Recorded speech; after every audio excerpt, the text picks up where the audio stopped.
Эмилбеков рақами 11, Баяман Субаналиев рақами 12, Максим Сербунин рақами 19, Даниэл Расилҷонов.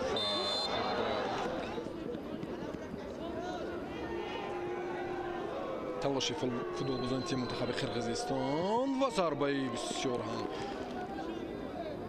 Гулон Назарӣ наметавонад сари вақт ба мавқеи худ баргашта. Хуб ин чиз пушти сар гардид. Акнун аксул ҳамлаи мунтахаби Афғонистонро мебинем ки бо се пас метавонанд ки гол бизананд, аммо дар охирин лаҳза дарвозабони мунтахаби Қирғизистон Адилет Абдураимов хавфро бартараф кард.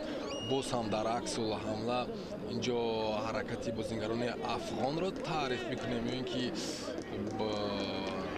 баъдан дар дарёфти туп бозингарони қирғиз имкон пайдо мекунанд, вале ин дигар фурсат намедиҳад барои идома додани бозӣ. даставо ба танаффус мебароянд.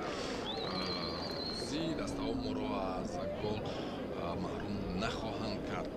بعد از 15 دقیقه برمیگرده.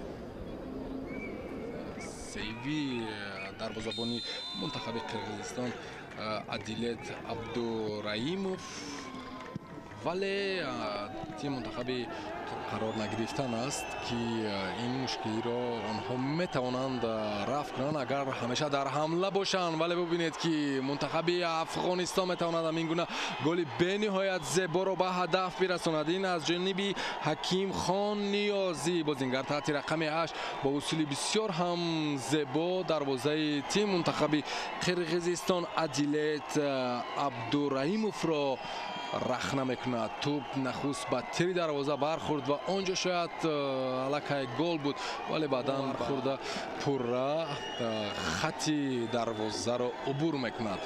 پیشرفتی را در این بازی تیم منتخب افغانستان پیدا میکنند. اینجا افتگل گفتن هم ممکن است، یعنی خودگلی که به نام دروازه‌بان نوشته می شود.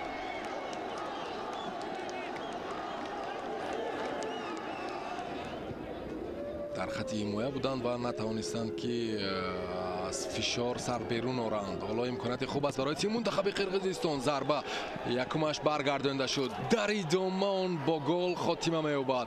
در این حمله با شماره زیاد فوتبالبازان تیم منتخب قرقیزستان تلاش کردند و بعد ضربه دوم از جانب آرزوبک شیدالله‌یف حمله با گل انجام می‌یابد و حساب برابر می‌گردد. با دسته کمکی زیاد رساند، ولی یگان دقیقه دیگر علاوه نخواهد کرد. داور اساسی شکرالله‌یف اکابر خوجا